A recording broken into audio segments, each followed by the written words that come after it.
is facing pressure on two fronts: cost and CO2 emissions. Basin Electric Power Cooperative, headquartered in Bismarck and serving 9 states, has partnered with the University of Wyoming to implement a carbon capture and storage project. And Basin Electric's 400 megawatt Dry Fork power station is located in Wyoming. And for this week's Ag and Energy Insight, Josh Meny reports that the success of Wyoming Carbon Safe closely mirrors the success of North Dakota's Carbon Safe project. Wyoming and North Dakota are leading the charge for the next generation of coal. Much like North Dakota, Wyoming exports the vast majority of its energy.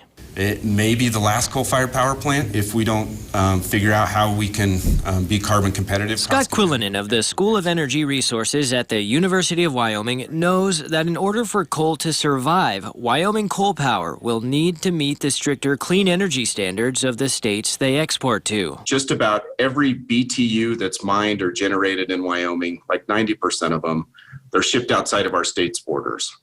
So that means we're kind of beholden to energy policies that are happening in other states. The valley that encircles Gillette, Wyoming, where Basin Electric Dry Forks Power Station is located, has earned the nickname Carbon Valley. In Carbon Valley, a trifecta of private, state, and federal interests leveraging off each other towards one common goal: carbon capture and storage. Looking specifically at this site, you have the private industry, Basin Electric and Tri-State.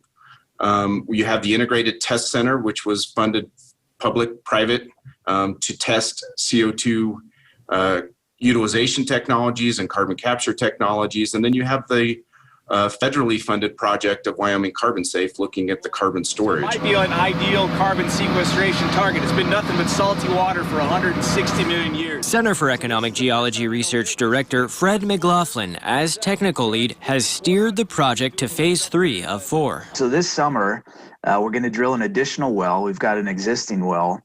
And the goal for summer field testing is to do the final reservoir performance testing. So then we'll have an idea of the final volumes and injectivity rates we can deal with at each different storage site within a larger complex. Much like North Dakota, Wyoming has favorable geology. By 2D and 3D mapping and oil field method reservoir stress testing using water, Carbon Valley proves to be an ideal geological location for storing Dry Fork Power Station's 3.3 million tons of CO2 per year. Right now, we're trying to finalize the geologic characterization, which is not just how much these reservoirs, these deep, 2-mile deep reservoirs might be able to hold safely, but also the different containment units above those, and those are sealing formations. These reservoirs have held geologic fluids, oil and gas, for geologic timescales, millions of years.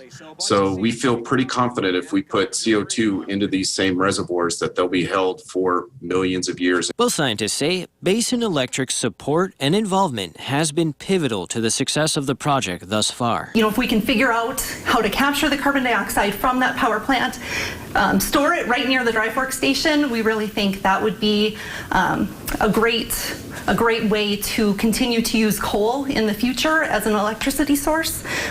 We believe in an all-of-the-above energy strategy. North Dakota and Wyoming have primacy over the class of wells needed to inject CO2 into the subsurface. And both states have the legal framework in place and a team of experienced CO2 storage scientists coupled with forward-thinking industry partners. Wyoming and North Dakota are really leading this. So yeah, if we can't do it, it's going to be tough to do elsewhere. By the end of 2023, they will have one site fully permitted for wells and ready to inject CO2. Basin Electric's Wyoming Carbon Safe's goal is to go commercial in 2025. Reporting in Bismarck for KX News, I'm Josh Meny.